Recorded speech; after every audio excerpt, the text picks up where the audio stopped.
बिस्मिल्लाहिर्रहमानिर्रहीम। My name is shine Kausar. उम्मीद करती हूँ आप सब खैरियत से होंगे। मैं आज आपकी खिदमत में CFT का सेकंड पार्ट लेके हाजिर हुई हूँ। बेसिकली इसमें फर्स्ट पार्ट में हम लोगों ने CFT के जो बेसिक कंसेप्ट्स हैं उसको अंडरस्टैंड कर लिया था कि इसके मेन पोस्टुलेट्स क्या हैं या इसका मेन कंसेप्ट क्या है। तो उस वीडियो का भी लिंक आपको डिस्क्रिप्शन में मिल जाएगा।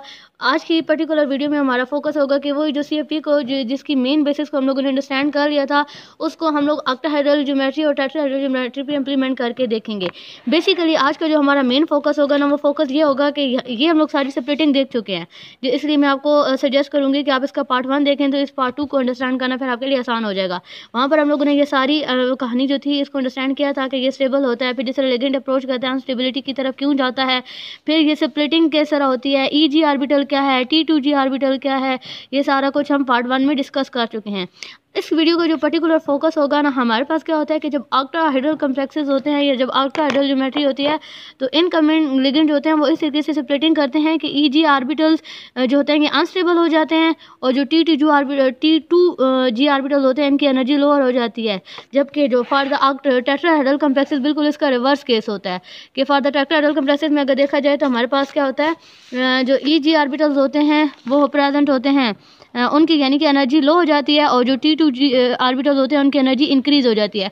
तो जो बेसिक डिफरेंस है कि हमारे पास ऑक्टाहेड्रल कॉम्प्लेक्स में इस किस्म की सेपरेटिंग हो रही है, जबकि हमारे पास टेट्राहेड्रल कॉम्प्लेक्सेस में बिल्कुल इसके ऑपोजिट सेपरेटिंग हो रही है। इसमें कि इसके बहन क्या रीज़न है, आज की इस वीडियो का हमारा पर्टिकुलर फोकस ये होगा। तो अब अगर हम देखें ना ऑक्टाहेड्रल कॉम्प्लेक्सेस बेसिकली कौन से कॉम्प्लेक्सेस होते हैं जिसमें जो हमारे पास अप्रोचिंग लिगेंड्स होते हैं 6 होते हैं। सिंपली हम कह सकते हैं कि अगर हमारे पास सेंट्रल मेटल एटम है उसकी सराउंडिंग में 6 लिगेंड्स अटैच है तो हम कह सकते हैं कि इसकी ज्योमेट्री क्या होगी, ऑक्टाहेड्रल होगी। ठीक हो गया। अच्छा, और अगर वहाँ पर जो लिगेंड्स होते हैं 4 लिगेंड लगे होंगे तो उसके लिए ज्योमेट्री जो होती है वो क्या हो सकती है, टेट्राहेड्रल हो सकती है। ये तो हमने देख लिया कि हमारे पास ऑक्टाहेड्रल कॉम्प्लेक्स ज्योमेट्री किस केस में होती है और टेट्राहेड्रल ज्योमेट्री किस केस में होती है।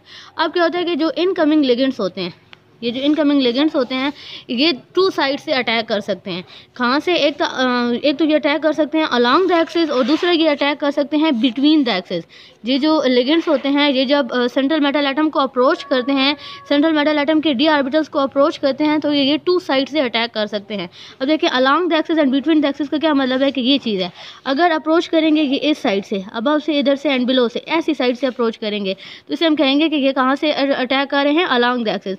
लेकिन अगर यहाँ पे हम लोग देख लें कि जो हम लोग सेकंड बात कर रहे हैं बिटवीन द एक्सिस अटैक करने का या अप्रोच करने का, क्या मतलब है कि अगर इन साइड से बिटवीन द एक्सिस, अब ये देखें ना 2 एक्सिस हैं और इनके सेंटर से लिगेंड अप्रोच कर रहा है। तो जहाँ तक कहानी समझ आ गई, सबसे पहले हम लोगों ने देखा कि octahedral complexes and tetrahedral complexes में कितने लिगेंड अप्रोच करते हैं। नंबर 2 हम लोगों ने देखा कि लिगेंड्स के लिए अटैकिंग साइड्स कौन कौन से पॉसिबल हैं, या तो वो अटैक करेगा अलॉन्ग द एक्सिस या तो वो अटैक करेगा between the axis.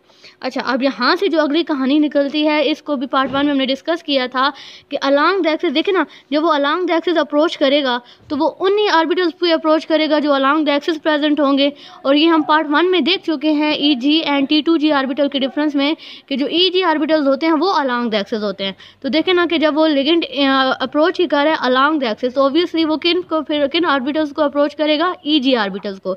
EG basically ये D ऑर्बिटल्स ही हैं जो कि प्रेजेंट होते हैं अलॉन्ग द एक्सिस। तो जब इस केस में हमारे पास, इट्स मीन के ऑक्टाहेड्रल केस में हमारे पास जो इनकमिंग लिगेंड है वो अलॉन्ग द एक्सिस या सिंपली हम कह सकते हैं EG ऑर्बिटल्स की साइड पे अप्रोच करेगा तो क्या होगा, ये जो ऑर्बिटल्स होंगे इनकी एनर्जी इंक्रीज हो जाएगी और जो इसके कंपैरेटिवली फिर T2G ऑर्बिटल्स होते हैं उनकी एनर्जी क्या होगी, स्प्लिटिंग इस तरीके से होगी कि उनकी एनर्जी डिक्रीज हो जाएगी। आई होप सो यहाँ तक आपको बात समझ आई होगी। तो इसी के कंपैरिजन में आप देख लेते हैं टेट्राहेड्रल के लिए। वहाँ पर अप्रोचिंग साइड क्या थी, ऑक्टाहेड्रल में अप्रोचिंग साइड कौन सी थी, अलॉन्ग द एक्सिस। यहाँ पर बिल्कुल रिवर्स केस हो जाएगा, यहाँ पर अप्रोचिंग साइड क्या होगी, between the axis. Between the axis approach करने का क्या मतलब है कि जो इनकमिंग लिगेंड्स हैं वो डी ऑर्बिटल्स पे अटैक करेंगे या उन डी ऑर्बिटल्स को इजीली अप्रोच करेंगे जो बिटवीन द एक्सिस प्रेजेंट होंगे। तो बिटवीन द एक्सिस कौन से ऑर्बिटल्स प्रेजेंट होते हैं, T2G ऑर्बिटल, जो कि हम लोग पार्ट 1 में देख चुके हैं कि जो T2G ऑर्बिटल होते हैं ये बिटवीन द एक्सिस किस तरीके से प्रेजेंट होते हैं, प्रॉपर हमने इनकी शेप ड्रा करके देखा था। ठीक हो गया। जब ये अप्रोच करेंगे इस केस में T2G ऑर्बिटल को अप्रोच करेंगे या हम कहते हैं कि उन ऑर्बिटल्स को अप्रोच करेंगे जो बिटवीन द एक्सिस हैं, तो क्या होगी, सेपरेटिंग इस तरीके से होगी कि फिर T2G ऑर्बिटल की एनर्जी इंक्रीज हो जाएगी और ई जी ऑर्बिटल की एनर्जी डिक्रीज हो जाएगी। क्यों? देखें ना, अब ई जी जब यहाँ से इस साइड पे ये अटैक करेंगे जहाँ पर T2G ऑर्बिटल है, तो ऑब्वियसली हम कह सकते हैं कि ये ज़्यादा रिपल्जन फेस करेंगे, क्योंकि हम लोगों ने ये जो बेसिकली जो ये सेपरेटिंग होती है, ये है the result of repulsive forces होती है, जो मेन कंसेप्ट हम लोग पार्ट 1 में डिस्कस किया है हमने। ठीक हो गया? तो रिपल्जन के रिजल्ट में क्या होगा, T2G ऑर्बिटल की एनर्जी इंक्रीज होगी और जो ई जी ऑर्बिटल है इनकी एनर्जी डिक्रीज हो जाएगी। अब ये चीज़ है हमारे पास, ये क्या हो रही है, ये जो बीच में गैप आ रहा है एनर्जी का, इसे हम क्या कहते हैं कि ये हमारे पास क्या है, सेपरेटिंग, जिसे हम लोग ऑक्टाहेड्रल के लिए कैसे रिप्रेजेंट करते हैं, डेल्टा ओ से। ओ किसके लिए? ऑक्टाहेड्रल के लिए। और टेट्राहेड्रल के केस में हम इसे किसे रिप्रेजेंट करते हैं, डेल्टा टी से रिप्रेजेंट करते हैं। ठीक हो गया? दूसरे अब अगर हम लोग यहाँ पर केस देखें तो यहाँ पर हमारे पास क्या है, आप लोगों को दो एनर्जीज नज़र आ रही होंगी। एक एनर्जी के साथ प्लस साइन नज़र आ रहा है। प्लस साइन का तो बेसिकली देखें ना, यहाँ पर ये डॉटेड जो लाइन लगी हुई है, इसका मतलब क्या है कि हमारे पास डीजेनरेसी वाली स्टेट ये थी। ठीक है? डीजेनरेसी वाली स्टेट मतलब कि डी ऑर्बिटल्स की अगर एनर्जी स्टेबलाइज रहती तो वो ये स्टेट होती। तो क्या होता है कि हमारे पास स्प्लिटिंग किस तरीके से होती है कि कुछ ऑर्बिटल्स एनर्जी गेन करते हैं। ठीक हो गया? आप देखो, जब ऑक्टाहेड्रल कम्प्लेक्स होता है तो उस केस में कौन एनर्जी गेन करता है कि जो ज़्यादा रिपल्जन फेस करता है, और कौन रिपल्जन फेस कर रहा होता है इस केस में, ई जी ऑर्बिटल्स। तो ये एनर्जी गेन करते हैं, अदर वर्ड हम कहते हैं कि ये हाईएस्ट स्टेट पे चले जाते हैं, ये एनर्जी गेन कर रहे हैं, दैट्स वाई यहाँ पर देखें प्लस का साइन है। ठीक हो गया? और बिल्कुल उसी के ऑपोजिट स्टेबिलिटी को मेंटेन करने के लिए क्या होते हैं, जो T2G ऑर्बिटल होते हैं ये फिर एनर्जी रिलीज कर देते हैं। बेसिकली सिंपली हम सिंपल वर्डिंग में अगर मैं हम कहूँ तो हम कह सकते हैं कि ये जो प्लस वाला साइन है ये क्रिस्टल फील्ड सेपरेटिंग एनर्जी को रिप्रेजेंट कर रहा है, और ये जो माइनस का साइन है ये क्रिस्टल फील्ड स्टेबलाइजेशन एनर्जी को रिप्रेजेंट कर रहा है, जिस पर इंशाल्लाह मैं एक सेपरेट वीडियो बनाऊंगी जिस पर ये सारा कंसेप्ट बताऊंगी कि जो बेसिक इनमें डिफरेंस है विद एग्जांपल उसको एक्सप्लेन करने की हम कोशिश करेंगे। यहाँ पर जस्ट हमने इसका सा इंट्रोडक्शन लिया है कि what is the difference between crystal field separating energy and crystal field stabilisation energy. ये बात हो गई। दूसरा आपको यहाँ पर एक नज़र आ रहा होगा कि ये जो एनर्जी गेन करता है 0.6 और यहाँ पर जो एनर्जी रिलीज हो रही है 0.4। आप इसको इजीली कैसे माइंड में रख सकते हो, देखिए ना, जहाँ पर आपके पास 2 ऑर्बिटल्स हैं, ठीक है, यानी कि ई जी ऑर्बिटल्स हैं, इसके लिए फिर आप क्या लिखना, जहाँ पर 2 ऑर्बिटल्स होना उसके लिए आप लिखना 3 बाय टोटल ऑर्बिटल्स कितने होते हैं 5, तो आप 3 को 5 पे डिवाइड करके देख लेना 0.6 आता है। यहाँ पर अब आपके लिखे हुए हैं ना 3 ऑर्बिटल्स, तो इसके लिए आप बिल्कुल उसके रिवर्स करना, इसके लिए आप क्या लिखना 2/5। 2 किसको रिप्रेजेंट कर रहे होते हैं, यानी कि देखें ना ये बिल्कुल हमने रिवर्स लिखना है। जब यहाँ पर 2 हैं तो हमने क्या करना है 3/5 लेना है, जब यहाँ पर 3 ऑर्बिटल्स हैं तो हमने क्या करना है 2/5। जब आप इसको डिवाइड करोगे तो आपके पास ये वैल्यू आ जाएगी। ये मैंने ट्रिक बताई है कि अगर आपको ये वैल्यूज़ याद नहीं रहती तो आप इस ट्रिक के साथ आसानी से अंडरस्टैंड कर सकते हो। ये हमने सारी सेपरेटिंग देख ली कि इसके लिए फॉर ऑक्टाहेड्रल। सेम अब अगर हम लोग आ जाएं टेट्राहेड्रल, अगेन वही कि हमारे पास यहाँ पर प्लस साइन किसको रिप्रेजेंट कर रहा है, क्रिस्टल फील्ड सेपरेटिंग एनर्जी को, और माइनस किसको रिप्रेजेंट कर रहा है, क्रिस्टल फील्ड स्टेबलाइजेशन एनर्जी को। ठीक हो गया? लेकिन अब अगर हम लोग यहाँ पर केस देखें ना, तो जो क्रिस्टल फील्ड सेपरेटिंग एनर्जी है इसकी वैल्यू 0.4 है। क्यों?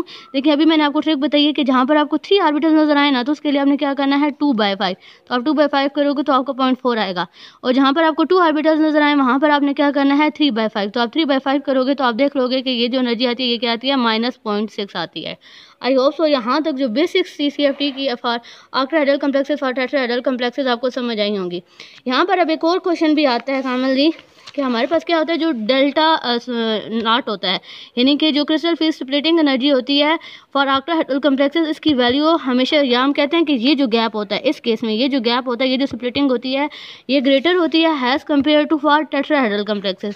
तो इसके बिहाइंड की रीज़न मैंने यहाँ पर लिख दिया है कि जो हमारे पास डेल्टा नॉट होता है, यानी कि जो स्प्लिटिंग होती है किसके लिए, फॉर ऑक्टाहेड्रल कम्प्लेक्सेस, वो हमेशा टेट्राहेड्रल कम्प्लेक्सेस की कंपैरेटिवली लार्जर होगी। क्यों? सिंपल सी रीज़न है। देखिए हमारे पास इस केस में लिगेंड कितने अप्रोच कर रहे हैं, ऑक्टाहेड्रल कम्प्लेक्स में हमारे पास अप्रोचिंग जो लिगेंड्स होते हैं वो कितने होते हैं 6 होते हैं, जबकि टेट्राहेड्रल के केस में हमारे पास अप्रोचिंग लिगेंड कितने होते हैं 4। तो देखें बेसिकली ये स्प्लिटिंग हो क्यों रही है, जो इनकमिंग लिगेंड्स हैं उनकी रिपल्जन की वजह से। तो इस केस में 6 लिगेंड अप्रोच कर रहे होते हैं, तो दैट्स वाई हमारे पास क्या होता है कि ज़्यादा, यानी कि नंबर ऑफ लिगेंड ज़्यादा है, तो जो मैग्नीट्यूड ऑफ स्प्लिटिंग होगी वो भी ग्रेटर होगी as compare to four tetrahedral complexes, जो यहाँ पर मैंने प्रॉपरली लिख भी दिया है और आपको साथ एक्सप्लेन भी कर दिया है। होपफुली आपको कंसेप्ट समझ आ गया होगा। अगर आप कोई और सजेशन देना चाहो, कोई आपको वीक पॉइंट लगा हो, कोई भी सजेशन हो, तो आप कमेंट सेक्शन में ज़रूर शेयर कीजिएगा। Thank you so much.